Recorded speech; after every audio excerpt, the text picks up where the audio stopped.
pessoal do Instagram, pessoal do YouTube, amém. A paz do Senhor Jesus, pessoal do Meet, para Maria, para o Daniel, para Eliane, para Pamela, para a Dona Maria de Lourdes, para Cida, amém. A paz do Senhor Jesus a todos, o pessoal que vai ouvir pelo áudio, amém. Ô Cida, que bom que você deixou aberta a câmera, eu gosto quando deixa aberta, que eu fico vendo o rostinho, nossa, eu sinto mais que eu tá aquela interação, né? Ah, muito legal, obrigada. Deus abençoe, amém, amém, amém. É legal, né, a gente ver o rosto. Ah, oi Cida, tudo bom?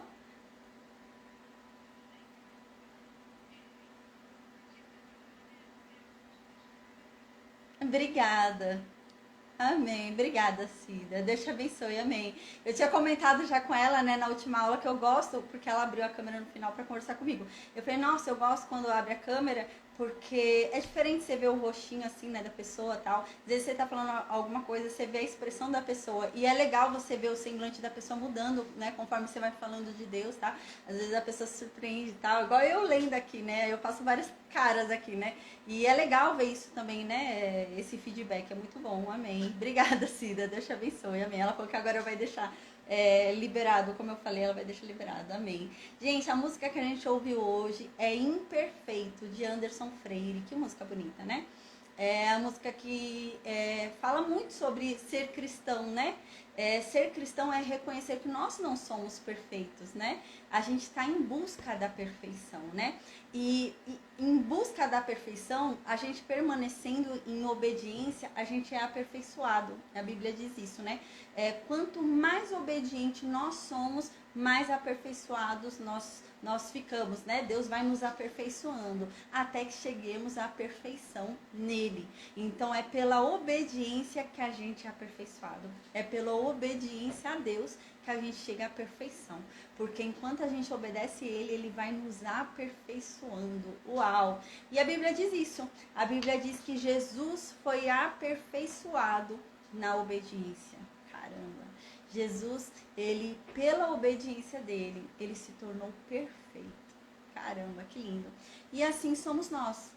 Quanto mais nós obedecemos, né, mais a gente é aperfeiçoado, né, até chegar o nível de perfeição ali, né, que com certeza é na vinda de Jesus, né, que nós receberemos um novo corpo ali, né, glória a Deus, amém, né. Então, nós seremos perfeitos diante de Deus aí, amém, né? Glória a Deus, amém, amém, amém. Então, gente, eu vou orar agora e a gente vai lembrar onde a gente parou na aula passada, né? Amém. Eu vou tentar ser bem dinâmica, porque eu tô tomando um remédio aí por 14 dias. Eu já tomei 7 dias, mas ainda faltam 7 dias. É um remédio muito forte. Tô eu e meu marido, a gente tomando juntos. E é muito forte esse remédio e me deixa um pouco lerda. Então, a gente vai ser bem dinâmico, né? Tanto que eu até deixei pouca aula aqui hoje, né? Pra gente falar de uma forma bem dinâmica, tá bom? Então, eu vou orar agora. Amém, amém. E então, a gente começa a estudar o capítulo 12, do versículo 6 ao 16, tá? E depois o próximo capítulo do dia. Amém. E a gente vai lembrar onde que a gente parou aqui no contexto histórico, tá? Então, amém. Daqui a pouco a gente vai ouvir até falar sobre Jonas, gente. A gente tá chegando aí. A gente tá chegando nos profetas Oséias, Jonas, a gente tá chegando ali em Amós, a gente tá chegando em Isaías. Caramba, estudar o livro de Isaías vai ser extraordinário.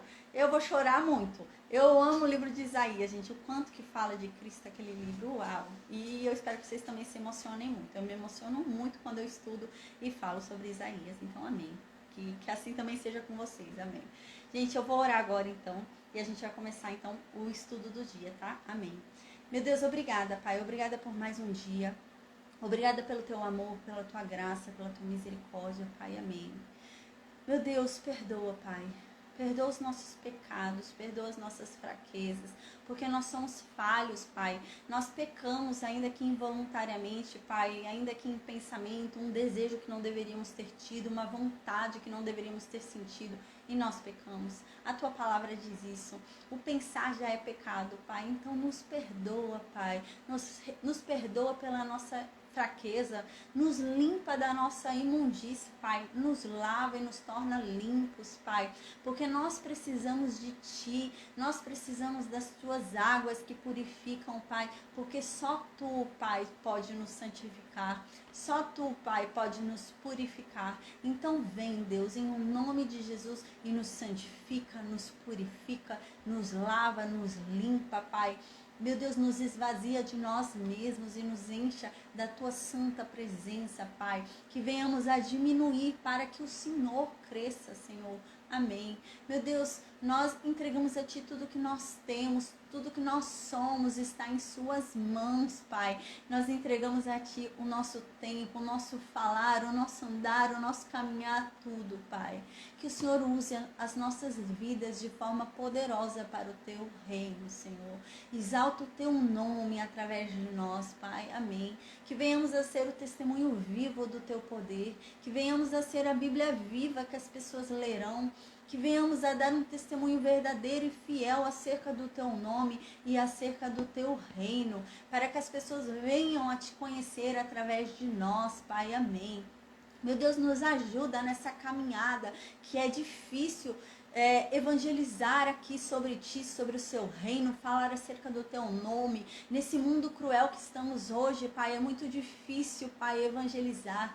Então, nos ensine, nos ajude. A Tua palavra diz que é necessário ter sabedoria até mesmo para evangelizar. Então, meu Deus, nos ajuda. Derrama sobre cada um de nós da Tua sabedoria, para que venhamos a ter discernimento, Pai, para usar as palavras certas ao evangelizar, usar o momento oportuno para falar, Pai. Amém. E, meu Deus, que toda vez que nós falarmos acerca de Ti, que nós falarmos sobre a Tua palavra e sobre o Teu reino, Senhor, que cada palavra que sair de nossa boca saia temperada com sal, que elas tenham um bom gosto a todos aqueles que a ouvem, Pai, e que essa pessoa venha a ser convencida da Tua verdade, Senhor. Amém. Meu Deus, que venhamos a falar de uma forma irresistível, de uma forma apaixonante, Pai.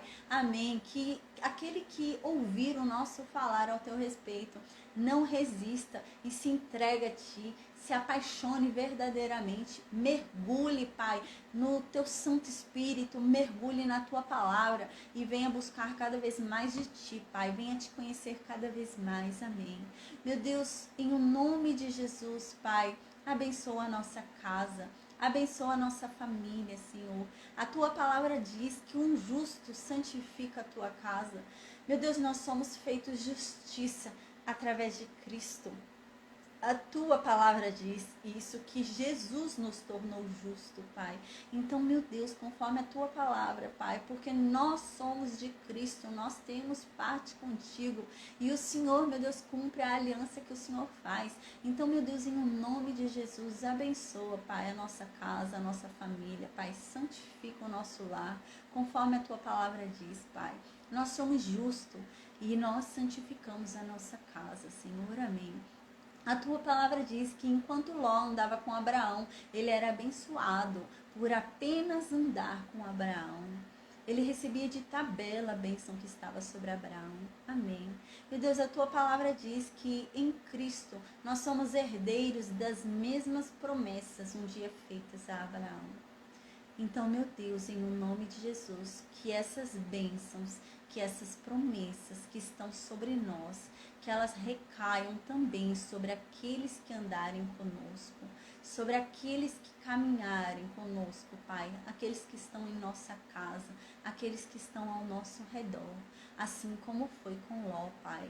O Senhor, meu Deus, abençoa até mesmo os inimigos, seus inimigos. A Tua palavra diz que quando Jacó trabalhava para Labão, Labão era abençoado por causa de Jacó. A Tua palavra diz que quando Abraão estava lá no Egito, o faraó era abençoado, Pai, por causa da presença deles ali, Senhor. Oh, meu Deus, que venhamos a sentir esse Seu poder, para que o Senhor abençoe as pessoas ao nosso redor, Pai. Amém. E, meu Deus, em nome de Jesus nós pedimos, por compaixão a nós, por amor a nós, que já somos Seus, que já Te servimos, Pai, nós imploramos que o Senhor Em o nome de Jesus, toque agora naquela pessoa por quem nós estamos vindo orando há tanto tempo. Que o Senhor venha tocar nessa pessoa. Por misericórdia, Pai, por compaixão a nós mesmos, Pai, e não a essa pessoa. Porque às vezes o seu limite já chegou com ela, mas a tua palavra diz que há um nível de compaixão diferente. E é esse nível que nós clamamos, que por compaixão a nós, o Senhor, meu Deus, toque nesse momento no coração daqueles que nós amamos. Ainda que essa pessoa, Pai, já tenha o coração duro, ainda que o Senhor tenha já decidido deixar essa pessoa a escolha dela, a entrega dela própria, Pai, por compaixão a nós, por amor a nós que já somos teus, nós pedimos, Pai, quebranta o coração dessa pessoa. Fale com ela, Deus, em nome de Jesus, Senhor. Amém. Se apresenta para ela, Senhor. A tua palavra diz que o Senhor tem misericórdia de quem o Senhor quer ter misericórdia e o Senhor endurece o coração de quem o Senhor quer endurecer. Mas a tua palavra também diz que o Senhor ouve a oração de um justo, ao ponto de fazer com que pecados sejam perdoados. Então, meu Deus, que essa palavra se cumpra agora, em nome de Jesus, por compaixão a nós que somos feitos justiça de Deus através de Cristo, que por compaixão a nós, o Senhor, meu Deus, libere da tua misericórdia para com aqueles que nós estamos sempre orando e o coração está endurecido, e que o Senhor amoleça o coração dessa pessoa. Oh, meu Deus, fala com ela, convence ela da tua verdade, traga ela para perto de ti, Senhor. Em o nome de Jesus, Pai. Amém. Que o Senhor nos livre de todo o mal, Deus. Que o Senhor, Pai, supra todas as nossas necessidades. Que nada nos falte, que o Senhor continue dando o alimento de cada dia, como o Senhor já tem feito. Nós glorificamos o teu nome, nós temos prazer em ti. Não estamos contigo pelo que o Senhor pode fazer, porque o Senhor pode tudo. Mas nós estamos contigo, porque a tua graça nos basta. Nós preferimos experimentar o deserto ao teu lado do que experimentar a terra que mana leite e mel sem ti, Deus. Nós preferimos sofrer contigo a viver uma vida temporária de alegria com um fim triste. Então, meu Deus, que o Senhor ilumine os nossos caminhos, que o Senhor nos mostre, Pai, qual caminho nós devemos seguir. Porque se o Senhor nos ensinar acerca dos teus preceitos, das tuas ordens, dos teus mandamentos, nós não nos desviaremos deles, porque nós temos sede de ti, nós queremos te seguir, nós queremos contemplar a tua face, Pai, nós te buscamos. Então nos ajuda, Senhor, para que venhamos a andar sempre em obediência. Nos ensina a obediência, como Davi um dia disse. Nos ensina a obediência, Pai, amém. Nos ensina a sermos agradáveis a Ti, Pai. Nós queremos ser agradáveis a Ti, assim como Davi era. Que tempos depois o Senhor fala ainda na Bíblia, por amor a Davi, eu não farei tal coisa. Oh, meu Deus, que possamos chegar pelo menos perto desse nível de coração que Te agradava. Nos ensina, Pai. Nos ensina a sermos agradáveis. Nos ensina a sermos melhores, Pai, porque nós precisamos melhorar. Nós ainda somos muito falhos, nós ainda precisamos mudar muito. Nós reconhecemos isso, Pai. Nós já mudamos muito, mas ainda há muito que mudar e nós reconhecemos isso. E essa mudança só é possível, meu Deus, pelo Teu poder. Então nos transforma, Pai, conforme a Tua vontade. Nos lapida. Se necessário for, Pai, quebra esse vaso, destrói ele em pedacinhos, esmaga e reconstrói. Reconstrói do teu jeito, a tua maneira, para fazer a tua vontade. Porque nós sabemos que a tua vontade é boa, perfeita e agradável. Nós não temos medo de experimentá-la, pelo contrário, nós ansiamos por ela, porque a tua palavra diz que a tua vontade é boa, perfeita e agradável. A tua palavra diz que tudo coopera para aqueles que no Senhor esperam. E a gente espera em Ti, Pai.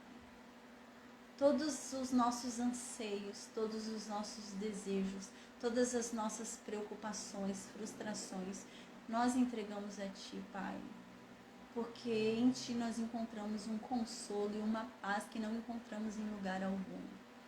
Então podemos descansar debaixo das Tuas asas, que nos traz uma sombra, Pai, que nos dá conforto, que refrigera a nossa alma. Obrigada, Deus. Obrigada pelo Teu amor que nos põe de pé. Obrigada, meu Deus, por não ter esquecido de nós. Ainda que o Senhor tenha levado o Teu Filho para sentar à Tua direita, o Senhor não se esqueceu de nós e deixou aqui conosco o Consolador. Deixou aqui conosco aquele que nos traz paz, a paz que excede todo entendimento humano. Deixou conosco aquele, Pai, que nos traz alegria, ainda que não tenhamos motivos neste mundo para sorrir. O Teu Espírito Santo nos traz a verdadeira alegria, a mansidão, a bondade. Amém. Que venhamos a experimentar cada vez mais, Pai, das Tuas características, do Teu caráter, de quem Tu és. Que venhamos a experimentar cada vez mais do fruto do Espírito Santo. Que venhamos a aprender contigo, Deus, o que é compaixão, o que é graça. Que venhamos a ser Cristo nessa terra, na vida dos outros. Que venhamos a mostrar quem Cristo era, quem Cristo é, através das nossas atitudes. Para que todos possam saber quem Cristo é, como Cristo age, o que Cristo faz. Que venhamos a ter essa consciência, que nós devemos agir como Cristo. Nós estamos aqui como representantes dele nessa terra. E nós levamos o nome dele conosco em nossas vidas e a todo instante. Quando estamos no escondido, no escuro, quando estamos aparentemente sozinhos, nós devemos glorificar sempre o Teu nome, Jesus. Por tudo que o Senhor tem feito, por tudo que o Senhor ainda fará por nós. Que venhamos a ter essa consciência de jamais envergonhar o Teu nome, de jamais envergonhar o nome da família que recebemos. Amém. Livrai-nos de todo o mal, Deus, em o nome de Jesus. Amém. Amém, amém, amém, amém. Glória a Deus. Amém, amém. A paz, Deise, a Deise entrou. Amém, amém. Oi, Eliane, a paz. Liberou a câmera. Obrigada, Deus abençoe. Amém, amém. Então, gente, glória a Deus, amém. Vamos lembrar o que está acontecendo aqui na história? Né? Porque agora vai entrar um personagem, ele já vai embora, tá? A gente vai ver ele entrando e já vai ver ele saindo hoje mesmo. Ele é muito rápido, ele passa muito rápido, não tem muita coisa sobre ele não, na Bíblia.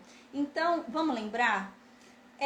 Lá no Reino Norte, lá em cima, no Reino de Israel, tá reinando quem? Jeú, né? Então, Jeú, a gente lembra, começou a reinar, matou os reis ali, né? Matou 2 reis, matou o rei do norte e o rei do sul, né? Matou Jeorão, né? E matou também Acasias, filho de Jorão, e ele começou a reinar lá no norte. No mesmo tempo, a gente lembra que Atalia começou a reinar lá no sul, né? E Atalia foi e matou todos os familiares, todos os descendentes, qualquer pessoa ali que pudesse tomar o trono dela, ela matou. Mas a gente lembra que havia uma mulher, né, meia-irmã de Acasias, que ela pegou um bebezinho e fugiu com ele, né? Um bebezinho fugiu e ficou morando lá no templo, em Jerusalém, até ele completar 7 anos de idade. Então ele completou a paz, Adriano, ele completou 7 anos de idade, a gente lembra. Então Joiada, né, o sacerdote, foi e convocou todo o reino de Judá e então ungiu ele rei, né, o Joás, que a gente lembra tinha só 7 anos de idade, ele foi ungido rei, e então a gente lembra que Atalia viu, rasgou as roupas, né, e foi morta, tá? Então, quem começou a reinar lá no Reino Sul? O único descendente de Davi que ainda estava vivo. Lembra que eles já não tinham mais esperança lá no Reino de Judá. Eles achavam que não havia mais nenhum descendente de Davi vivo. E eis que Joás estava guardado no templo. Caramba! Então a gente lembra que Joiada trouxe Joás para fora do templo e falou: eis aqui o descendente de Davi. Conforme Deus havia prometido, eu sempre deixarei uma lâmpada vinda de Davi para guiar o meu povo. Uau! E então a gente lembra que Joás começou a reinar. Joás tinha 7 anos de idade, era um menininho, não sabia de nada, né? Então a gente lembra que quem guiava Joás era Joiada, né? Então Joiada era o sumo sacerdote e ele é quem guiava o reino na época que ele era vivo, né? O Joás era rei, que era o menino de 7 anos, mas quem guiava Joás nas decisões era o sumo sacerdote Joiada, tá? Então assim ficou a história, né? No 7º ano do reinado de Jeú, Joás virou rei com 7 anos de idade. Então agora vão se passar 23 anos, tá? De quando Joás virou rei. Então, aquele menino de 7 anos, lembra? Aquele menino de 7 anos de idade que havia virado rei lá no Reino Sul, agora vão passar 23 anos. Então, ele tá com 30 anos de idade, né? Então, passou 23 anos agora, tá? E a gente vai ver o que tá acontecendo, tá? Nesse ano 23º, Jeú morre. A gente estudou sobre isso na aula passada, tá? No ano 23 do reinado de Joás, no ano do reinado do menino, né, que virou homem, então Jeú morre. E quem é que reina no lugar de Jeú? Jeoacás, o filho de Jeú, tá? Então agora a gente vai voltar para a história no momento em que Jeú morreu, tá? Então Jeú morreu e quem está reinando lá no Reino Norte? Jeoacás, filho de Jeú. Quem está reinando lá no Reino Sul? Joás. E agora o menino de 7 anos tem 30 anos, porque passou 23 anos, tá? E é para esse momento da história que a gente vai voltar agora. A gente vai agora para o 2º livro de Reis, capítulo 12, versículo 6 até o versículo 16, tá? Então, diz assim, antes de começar, porque a gente vai falar sobre a reforma do templo. Antes de começar, eu quero falar que ali no 2º livro de Crônicas, no capítulo 24, explica pra gente o que aconteceu com o templo. Porque a gente lembra que a Atalia, a doida que mandou matar a família inteira dela, os netos dela, né, inclusive, ela reinou por 6 anos, a gente lembra. No 7º ela morreu. E a Bíblia, né, do nada, fala pra gente que Joás começou ali no início do reinado dele, né, quando ele virou rei, menininho ainda, criança, ele colocou uma lei ali que eles deveriam reformar o templo, né, deveriam reconstruir, reformar o templo ali que estava destruído, o templo de Deus em Jerusalém, aquele que Salomão havia feito, lembra? Então, esse templo que Salomão havia feito, agora estava destruído. Né? Não totalmente, mas ele estava bem ali deteriorado. E ele então manda, desde a aula passada a gente lembra, que Joás havia mandado os sacerdotes pegarem todo o dinheiro que chegasse no templo e não pegasse para eles esse dinheiro, mas sim mudasse esse dinheiro, convertesse esse dinheiro para a obra, né, do templo ali, para reconstruir o templo, tá? Então a gente fala, mas o que aconteceu com esse templo, né? Que a Bíblia não diz o que aconteceu com esse templo, a gente fica curioso, né? Lá no 2º livro de Crônicas, no capítulo 24, fala por que o templo está destruído, lá explica, tá? Então lá, o que fala lá? Fala que nesses 6 anos que a Atalia reinou, ela destruiu o templo.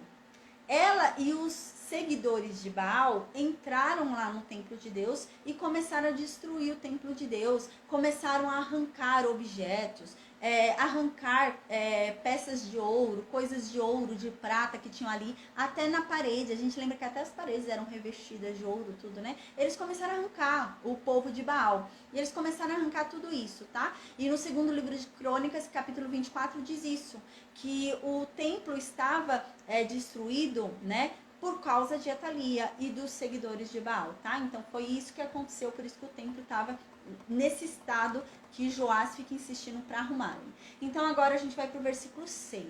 No versículo 6 diz que no ano 23 do reinado de Joás, os sacerdotes ainda não haviam reformado o templo. Então a gente lembra que isso era uma ordem desde quando Joás virou rei. Joás virou rei com 7 anos de idade ali, né? No primeiro ano do reinado de Joás, Joás pôs uma lei ali onde todo o dinheiro recebido no templo ia ser revertido para conserto. Ia ser pago para pedreiro, para as pessoas construírem ali o que Atalia havia destruído. E nada foi usado, gente. Passou 23 anos, tá? Então a gente lembra que isso foi no ano 1 do reinado de Joás. Agora a gente está no ano 23 do reinado de Joás. Ou seja, passou 23 anos e ninguém reformou templo nenhum. Não reformaram o templo de Deus. E então diz que Joás, vendo isso, Joás sabendo que o templo não foi reformado, Joás então chamou o sumo sacerdote, a paz Lucileia. Joás foi e chamou o sumo sacerdote Joiada. E falou para Joiada, Joiada, por que vocês não estão consertando o templo? Já faz 23 anos que eu falei para vocês consertarem o templo e vocês não estão consertando, por quê? Né? Então, de agora em diante, não fiquem mais com o dinheiro. A gente vê que eles estavam pegando dinheiro, mas eles estavam usando o dinheiro, né? Os sacerdotes, os levitas, os sumos sacerdotes ali estavam usando dinheiro para outras coisas e não estavam reformando o templo. E então Joás fala, não fiquem agora mais, né, com o dinheiro do templo de Deus. O dinheiro que vocês pegarem é para consertar o templo. Não fiquem mais com ele, para vocês, para gastar com outras coisas. Não, tem que consertar o templo. Aí no versículo 8 diz que quando todos os sacerdotes ouviram isso, que não era mais para eles ficarem com dinheiro, que eles já estavam ficando há muito tempo com dinheiro, que era para consertar, a prioridade não é eles ficarem com dinheiro, mas sim consertarem a casa o templo de Deus, eles concordaram. Eles concordaram e eles também fizeram um acordo com Joás. Eles falaram assim para Joás, ô Joás, você tinha deixado a nossa incumbência arrumar o templo. Mas é muita coisa pra gente, né? A gente como sacerdote já tem incumbências dadas pela lei, dadas por Deus. Quer trocar o candelabro, quer ir lá mudar o pão, quer ir lá fazer o incenso, quer não sei o quê. Então a gente já tem muita coisa pra fazer. Fora os sacrifícios, né, diários, tudo, a gente tem muita coisa pra fazer. Não dá pra gente ficar ainda atarefados de ficar correndo atrás de consertar o templo. Então, arruma uma pessoa e essa pessoa vai ficar responsável por pegar o dinheiro do conserto do templo, contratar pedreiros, contratar carpinteiros, contratar artesãos e ele vai pagar essas pessoas e ele vai ficar fiscalizando o trabalho dessas pessoas.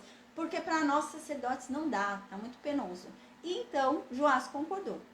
Então no versículo 9 diz que o sumo sacerdote Joiada, ele pegou uma caixa, né?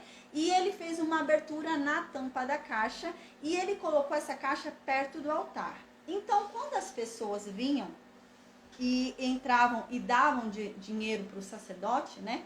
Para o templo de Deus, os sacerdotes não ficavam mais com o dinheiro, igual eles estavam ficando antes. Eles iam lá e colocavam na caixinha, e aquela caixinha era a caixinha para conserto do altar. Então diz isso aqui, né? E essa caixinha ficava do lado direito de quem entrava no templo, né? Os sacerdotes que ficavam tomando conta da entrada e eles pegavam o dinheiro, né? De quem vinha ofertar, de quem vinha comprar animal para sacrifício, eles pegavam dinheiro e eles colocavam dentro da caixinha do conserto. Aí diz no versículo 10 que quando eles viam que a caixinha estava cheia, tinha muito dinheiro na caixinha, eles chamavam a pessoa que ficou responsável por pegar o dinheiro e contratar os trabalhadores e ficar fiscalizando os trabalhadores. E essa pessoa era chamada de o secretário do rei, né? E eles chamavam o secretário do rei, que era essa pessoa incumbida de pegar o dinheiro e contratar os trabalhadores, e chamavam também o sumo sacerdote para conferir, né? Então vinha o sumo sacerdote para ver quanto que tinha de dinheiro e vinha também o oficial que estava à frente do conserto ali da casa, né? Que ele estava fiscalizando ali o conserto. E os dois conferiam quanto que tinha em dinheiro. Tanto o Joiada, o sumo sacerdote, quanto o oficial a cargo de contratar as pessoas. E então eles colocavam nos sacos, registravam a quantia, né? Faziam uma contabilidade ali, registravam quanto que foi recebido, né? E então eles iam e entregavam o dinheiro para os trabalhadores contratados, entregava o dinheiro para os pedreiros, para os carpinteiros, para os construtores, entregava o dinheiro para essas pessoas para pagar, para elas fazerem um serviço de consertar o templo ali, né, de reformar o templo. Aí pagavam cortadores de pedras, pagavam todo o povo que ia trabalhar ali na reforma. Aí diz que eles também usaram esse dinheiro para comprar madeira, para comprar as pedras, né, para comprar os objetos, né, necessários para o concerto. Então você vê que eles levaram até madeira, né, quando vieram os adoradores de Baal ali no templo de Atalia, eles levaram as madeiras do templo, pedras do templo, gente. A gente lembra que o templo era revestido de ouro, né? Até as paredes, né? Tinha ouro, tudo. Eles arrancaram tudo e levaram lá para o templo de Baal. Então, eles foram e compraram de novo. Tiveram que comprar madeira de novo, pedra de novo e todas as outras despesas necessárias, objetos necessários. Aí no versículo 13 diz que, porém, né? Eles não trouxeram nenhum dinheiro, eles não fizeram do dinheiro nenhum objeto para o templo. Eles focaram só em arrumar a parte da estrutura do templo. Então eles focaram em arrumar a depredação que houve ali no templo, né? Eles arrancavam, né? Eles puxavam as coisas ali. Então eles focaram em arrumar a parte tanto externa quanto interna ali do templo, né? Das paredes, do piso, né? Eles focaram em arrumar isso. Eles não focaram em arrumar, que diz, taça de prata, bacia, trombeta, vaso. Eles não focaram em objetos. Eles focaram realmente nas paredes, no chão, né? Focaram nisso daí, tá? Aí no versículo 14 diz, né? Porque o davam aos que faziam a obra e reparavam com ele a casa do Senhor, né? Então eles davam... por que eles não focaram em refazer os objetos do templo? Aqui está dizendo... porque eles davam o dinheiro para os carpinteiros direto. Então, era para as pessoas que estavam cuidando do grosso, né? Os objetos da casa de Deus seriam muito mais bem tratados, né? Iam ser dados para um artesão, né? Não é para um carpinteiro, né? Mas era um artesão que ia cuidar ali, né? Uma outra pessoa ali para fazer um trabalho mais cuidado ali das taças. Então, eles não quiseram mexer com objetos agora. Só mexia com a parte grossa ali do templo. Aí no versículo 15, então, diz que esses homens, né, para quem eles entregavam o dinheiro, eles não pediam prestação de contas, porque eles eram homens corretíssimos, eles eram homens que levavam uma fama boa, então não tinha necessidade deles ficarem pedindo prestação de contas para ele. Aí no versículo 16, para finalizar esse capítulo de hoje, tá? Diz que o dinheiro das ofertas para tirar culpas e o das ofertas para tirar pecados não era colocado na caixa, né? Então, qual dinheiro que não era colocado na caixa? Só esses dois. O dinheiro para tirar culpas, porque não vai fazer a casa de Deus com dinheiro de culpa. Né? Então é isso que eles pensavam, é dinheiro de culpa, a gente não vai reformar a casa de Deus com dinheiro de culpa, não. Então o dinheiro de culpa, que era para tirar a culpa do pecado de alguém, né, não era colocado ali. Então aquele dinheiro que era de culpa é entregue para o sacerdote. E as ofertas também por pecado não eram colocadas também ali. Eram entregues ao sacerdote. Porque você não vai construir a casa de Deus com dinheiro de culpa e de pecado. Então, eles tiravam esse dinheiro e davam para os sacerdotes se manterem, comprar o que era necessário ali para si mesmos, se alimentarem, né? Então, era para isso, tá? Então, agora a gente vai para o Reino Norte. A gente estava no Reino Sul, né? Então, aqui, toda essa história que a gente está falando aqui está acontecendo lá no Reino Sul, tá? Então, a gente está vendo o Reino Sul. Agora, a gente vai na história para o Reino Norte, lá para o reinado de Jeú. A gente lembra que Jeú morreu. Então, quem começou a reinar no lugar de Jeú? Jeoacás, tá? Então, tá reinando Jeoacás lá em cima, no Reino Norte. E lá embaixo tá reinando Joás com o sumo sacerdote Joiada, tá? Então, lá embaixo a gente acabou de ver o que está acontecendo. Lá em cima, então, tá Jeoacás. Agora, a gente vai falar sobre Jeoacás. É o segundo livro de Reis, capítulo 13. A gente vai ler só até o versículo 11, tá, gente? Que a gente vai ter que dar umas puladas aí depois.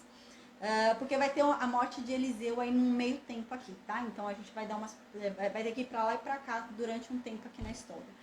Aí no versículo 1, então, diz assim: no ano 23 do reinado de Joás. Lembra que a gente está no ano 23 do reinado de Joás? A gente acabou de falar. A gente está no ano 23 do reinado de Joás, que foi esse ano que Joás falou, ninguém está reformando o templo, né? É nesse mesmo ano. Quem começou a reinar nesse mesmo ano, no ano 23 do reinado de Joás? O filho de Jeú, Jeoacás. Então diz que no 23º ano do reinado de Joás, lá do sul, quando Joás estava lá falando para eles agilizarem ali o conserto do templo, virou rei Jeoacás lá no Reino Norte, que é o filho de Jeú. E ele reinou lá na capital do Reino Norte, que era Samaria. E ele reinou por quanto tempo? 17 anos, tá? Então, ele vai morrer e Joás lá embaixo vai continuar sendo rei ainda, tá? Então, Joás continua reinando lá embaixo. No versículo 2, então, diz que Jeoacás era ruim. Jeoacás não era bom, não. Diz no versículo 2 que Jeoacás, ele fazia o que era mal diante dos olhos de Deus, né? Porque ele seguia os pecados de Jeroboão, né? Não era diferente de Jeú, porque a gente lembra que Jeú também seguia os pecados de Jeroboão, né? Então Jeú, ele ia adorar os 2 bezerros de ouro que Jeroboão criou, um em Betel e um em Dan. E era a mesma coisa Jeoacás. Jeoacás, em vez de falar para o povo que o verdadeiro Deus, o que libertou eles do Egito, né? O Deus que é por eles, que tem aliança com eles, é o Deus que está em Jerusalém. Não, ele continuou seguindo nos pecados de Jeroboão em fazer o povo achar que o Deus que libertou eles do Egito eram aqueles 2 bezerros de ouro que estavam em Betel e em Dan, tá? Eu já falei até isso para vocês, que eles não falavam que era outro Deus. Eles falavam que era o Deus mesmo. Sabe o Deus quando se apresenta para Moisés, que ele fala o nome dele, né? Que é um tetragrama que a gente não tem como traduzir no português, né? Tem gente que fala, é Yahvé, é Jeová, né? Mas a verdade é que não tem como, não tem como pronunciar no português, né? Então, esse nome, eles olhavam para esse bezerro de ouro e adoravam nesse nome, gente. Eles não é que eles adoravam Baal, não é que eles adoravam outro Deus. Não, eles adoravam o Deus de Israel, pelo nome de Israel mesmo, né? Pelo nome que ele deu ali para Moisés, mas eles adoravam a imagem do bezerro de ouro. E era pecado. A gente lembra que era pecado igualmente, do mesmo jeito, né? Porque Deus havia falado isso, né? É para vocês me amarem, né? É para vocês me adorarem, mas sem imagem. Eu não tenho imagem. Eu já não apareci em imagem alguma para vocês não adorarem imagem. Então vocês têm que falar comigo sem adorar imagem nenhuma, sem olhar para imagem nenhuma. E eles ficavam olhando para o bezerro de ouro. Então esse era o pecado deles, né? Então eles até falavam o nome de Deus, né? Eles oravam para Deus, mas do jeito errado, né? Então a gente vê isso, né? Às vezes a pessoa fala, eu ouvi isso um tempo atrás de uma pessoa. Teve uma pessoa uma vez, uma pessoa parou acima de mim. Essa pessoa foi e falou assim pra mim, tô pensando em pôr meu filho na catequese. O que você acha?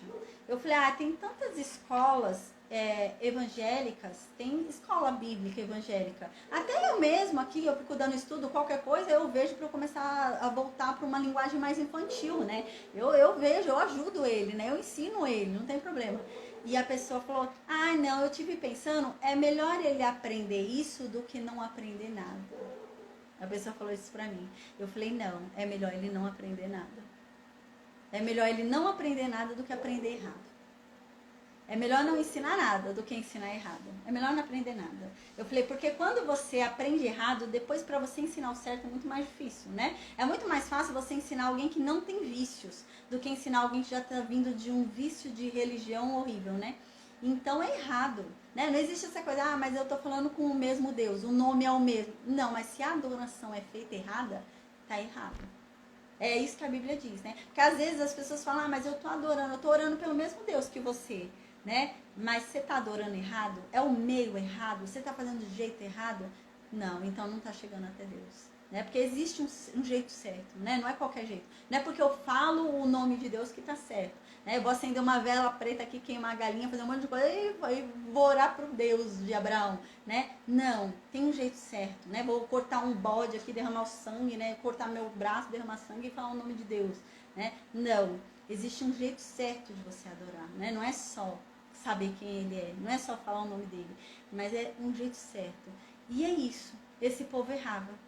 E esse povo adorava a Deus, o Deus de Israel, o Deus pelo nome do tetragrama. Eles falavam esse nome olhando para o bezerro. Então eles iam lá e queimavam ofertas olhando para o bezerro de ouro. E era errado, né? E Deus é que diz, né? E a Bíblia diz aqui no versículo 2 que Jeoacás, filho de Jeú, fez o que era mal diante dos olhos de Deus. Isso não era certo. E qual era o pecado dele? Diz aqui, ele ficou seguindo os mesmos pecados de Jeroboão. Ou seja, ele adorava os 2 bezerros de ouro. ainda que falando no nome de Deus, mas ele adorava os 2 bezerros de ouro. E ainda fazia o povo de Israel também adorar. E por isso ele não agradou a Deus. Aí diz que por isso Deus ficou irado com ele. Deus ficou irado com ele e Deus ficou irado com Israel. Porque Israel adorava do jeito errado. Então Deus entregou eles na mão de Hazael. Lembra Hazael? Que Hazael virou rei lá na Síria, na época de Jeú, ali perto da época de Jeú, que Deus falou que ele que ia destruir ali a descendência de Acabe, né? Também junto com Jeú e Eliseu. Então, diz que esse rei da Síria, Hazael, né? Ele foi, né? E ele oprimiu ali Israel. Falou que ele pegou escravos de Israel, torturou bastante, pegava tributos, ele oprimiu o povo de Israel. E não só ele, diz que quando Hazael morreu, Ben-Hadad, o filho de Hazael, também oprimiu. E isso por quê? Porque Deus permitiu. Como esse povo adorava a Deus errado, da forma errada, Deus permitiu que os inimigos, né, fizessem mal a eles. Então eles eram realmente oprimidos pela Síria, tanto pelas mãos de Hazael, quanto pelas mãos do filho de Hazael, o Ben-Hadad. Aí no versículo 4 diz que Jeoacás decidiu então suplicar diante da face de Deus. Aqui é algo muito importante. Ele não suplicou na frente daqueles bezerros de ouro. Diz aqui que ele foi dessa vez diante da presença de Deus. Então ele não foi ali, ele não suplicou no altar dos bezerros. Deve ter suplicado muito tempo no altar dos bezerros, né? Nada acontecia. Mas agora ele foi suplicar realmente na presença de Deus. E diz que quando ele suplicou na presença de Deus, Deus ouviu. E aqui diz que Deus ouviu não é porque ele merecia ser ouvido. Diz aqui que Deus ouviu porque Deus percebeu que realmente havia uma opressão muito grande sobre aquele povo. E Deus ouviu por causa disso. Aí a gente vai ver, né, até fala também sobre o amor de Deus com Abraão, né? Tem até uma passagem, um capítulo que a gente vai ver mais pra frente, que Deus vai ter compaixão de Israel, mas não é por causa de Israel, é por causa de Abraão. Deus vai falar, é a descendência de Abraão, eu escolhi Abraão, né? Então, por amor a Abraão. Não é porque Jeroboão, não é porque Jeoacás era bom, não. Diz que realmente Deus viu ali que havia uma opressão muito grande e decidiu ouvir e tirar a opressão ali da Síria. Então, no versículo 5 diz que Deus foi e deu um salvador para Israel, né? E então, sob a mão desse salvador, eles saíram sob as mãos dos sírios, né? E os filhos de Israel, então, conseguiram morar em suas casas, como antigamente. Então você vê que era uma opressão muito grande, que eles não podiam nem morar na casa deles, né? Eles não estavam morando mais na casa deles. E então eles voltaram a morar na casa deles. Gente, que salvador é esse? Não sei. A Bíblia não fala, não sei quem é não, tá? Aqui não diz quem é, então não sei. Não conta quem é. No versículo 6, então, diz, né, que, gente, caramba, Deus enviou uma pessoa, um salvador, para libertar eles da mão da Síria. Eles foram libertos da opressão ao ponto de poder voltar para suas casas. Você vê que então eles tinham sido feitos escravos, né? Eles voltaram para a casa deles, para habitar na tenda deles. Aí no versículo 6 diz que, mas ainda assim, depois disso tudo, eles continuaram pecando contra Deus. Eles continuaram seguindo os pecados de Jeroboão. Eles continuaram adorando os 2 bezerros de ouro. Mesmo depois do que Deus acabou de fazer, de livrar eles da opressão da Síria, eles ficaram adorando de novo os 2 bezerros de ouro. Então diz, né? Contudo, não se apartaram dos pecados da casa de Jeroboão, com que fez Israel pecar. Porém, ele andou neles, e também o bosque ficou em pé em Samaria, né? Então, eles continuaram andando no pecado de Jeroboão, adorando os 2 bezerros de ouro, em nome de Deus, né? Eles devem ter voltado, provavelmente eles devem ter voltado da Síria, voltado para suas casas, e ido lá agradecer o bezerro de ouro. né? Deve ter sido nesse nível. Ele, obrigada, Deus, né? Falou até um nome mesmo, né? O tetragrama, Yahvé, mas adorando o bezerro de ouro. E diz que não adiantou nada, eles continuaram adorando errado. E também, gente, diz que eles também utilizavam e adoravam o bosque, né? O bosque, o que é o bosque, né? Era um poste, era um poste da deusa Será, né? A gente já falou sobre isso. A deusa Será, ela era companheira de Baal, né?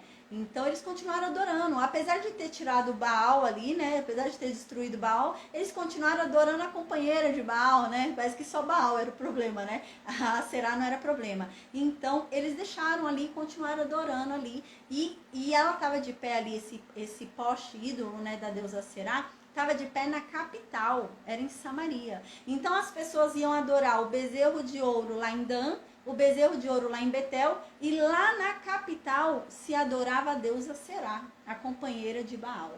E diz que isso irou a Deus, né?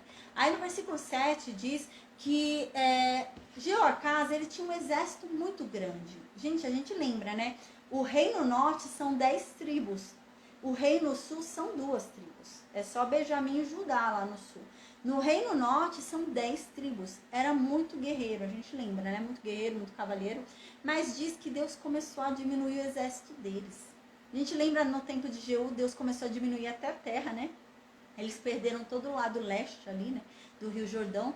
Agora Deus também começou a diminuir eles. Começou a diminuir o número do exército deles, o número de pessoas. Então diz no versículo 7 que de todo o exército que eles tinham, que era grande, sobrou somente 50 cavaleiros. Somente 50 soldados que andavam a cavalo. Só isso. Teve uma outra guerra que a gente viu que tinha pelo menos uns 7 mil, né? Faz bastante tempo. Gente, a gente lembra que tinha 7 mil há tempos atrás, agora devia ter muito mais, né? E, gente, sobrou só 50 cavaleiros, só 50 pessoas que andavam a cavalo ali, 50 pessoas do exército, né, que andavam a cavalo. Sobrou somente 10 carros de guerra. Somente 10 carros de guerra. E somente 10 mil soldados de infantaria. Mais nada, né? Imagina, de 10 tribos, né? Devia ter muito mais. Mas só de 10 tribos só sobrou isso. De resto, eles perderam tudo. E diz aqui, por que foi que eles perderam tudo? Porque o rei da Síria destruiu tudo, esmagou todos os outros e reduziu o tamanho de Israel. Caramba, então Israel passou a ser pequenininho. Aí então no versículo 8 diz, e o que mais que Jeoacás fez, né? Por acaso não estão escritos nos livros de crônicas dos reis de Israel, né? Que a gente já falou que esse livro se perdeu. Aí no versículo 9 diz, então Jeoacás morreu. Então Jeoacás, filho de Jeú, morreu. A gente lembra que Deus havia falado, lembra? Que só até a 4ª geração de Jeú ia ficar no trono. Estamos chegando já na 4ª geração de Jeú. Então, ó, você viu Jeú, Jeoacás, vamos conhecer agora Jeoás, e a próxima geração já vai sair do trono. Deus havia falado que só ia deixar 4 gerações de Jeú no trono de Israel. Já estamos chegando aí no final da trajetória da descendência de Jeú também. Aí então no versículo 9 diz que Jeoacás morreu e ele foi sepultado lá em Samaria. E o filho dele, chamado Jeoás, começou a reinar no lugar dele. Aí então no versículo 10 diz que no ano 37 do reinado de Joás, a gente lembra que Joás estava reinando lá embaixo, tá? Já está perto da morte de Joás, né? Na próxima aula a gente vai falar sobre a morte de Joás. A gente vai ver Joás morrer na aula de amanhã, tá? Então já está muito perto da morte de Joás. Então, Joás continua reinando lá nos últimos anos dele lá embaixo. E lá em cima, agora quem virou rei é Jeoás, né? É um trava-língua, né? É Joás lá embaixo reinando e Jeoás reinando lá no norte. Mas Joás já está saindo, Joás já está indo embora e o filho dele, Amazias, vai virar rei, tá? Então ele já está saindo da história, Joás também, a gente vai ver amanhã. E diz que Jeoás, o filho de Jeoacás, filho de Jeú, né, neto de Jeú, Jeoás, ele reinou por 16 anos em Samaria. E diz que ele foi um mau rei, que ele fazia o que era mal diante dos olhos de Deus, né? Ele não se afastou de nenhum dos pecados de Jeroboão. Ele continuava adorando os 2 bezerros de ouro, né? Ele continuava incitando ali, né, chamando o povo para adorar aqueles 2 bezerros de ouro. E assim ele fazia o que era mal diante dos olhos de Deus, porque além dele pecar, ele fazia o povo de Israel também pecar, tá? Então amanhã a gente vai falar sobre a morte de Joás e o início do reinado de Amazias, tá? Então a gente já tá indo para outro momento da história. A gente vai começar a falar sobre o profeta Jonas, ele vai começar a entrar aqui na história, já tá pertinho da gente começar a falar de Jonas, aí Amós, já tá bem pertinho, gente. Então amanhã a gente vai estudar a morte de Joás, tá? Então já tá aqui já no finalzinho do reinado de Joás. Joás morre e o filho dele, Amazias, vira rei, tá? Então vai ser Amazias lá no Reino Norte e Jeoás lá no Reino Norte não, Amazias lá no Reino Sul e Jeoás lá no Reino Norte. E vai ter uma treta entre eles. A gente vai ver que vai ter uma guerra entre eles aí, tá? Então, amém, gente, amém. Como eu disse, ia ser rapidinho hoje, né? Glória a Deus. Então, gente, que Deus nos abençoe, nos guarde, tá bom? Amém. Amanhã a gente volta com a graça de Deus pra gente falar sobre a morte de Joás, né? A gente vai ver como foi que ele morreu, gente, o que foi que aconteceu, né? Porque Joás era um homem que seguia Deus, né? Durante a vida de Joiada. A gente vai ver amanhã o que vai acontecer com Joás depois da morte de Joiada. Enquanto Joiada era vivo, o sumo sacerdote, Joás, ele era um bom rei. Joás andava na presença de Deus. Quando o sumo sacerdote que aconselhava ele morreu, ele vai desandar. E a gente vai ver isso e vai acabar morrendo, tá? Em pecado. A gente vai acabar vendo isso, tá bom? Amanhã, gente. Eu vou desconectar então Facebook e Instagram. Eu vou perguntar no Meet se alguém tem alguma dúvida, tá? Deixa eu só desligar aqui o Instagram.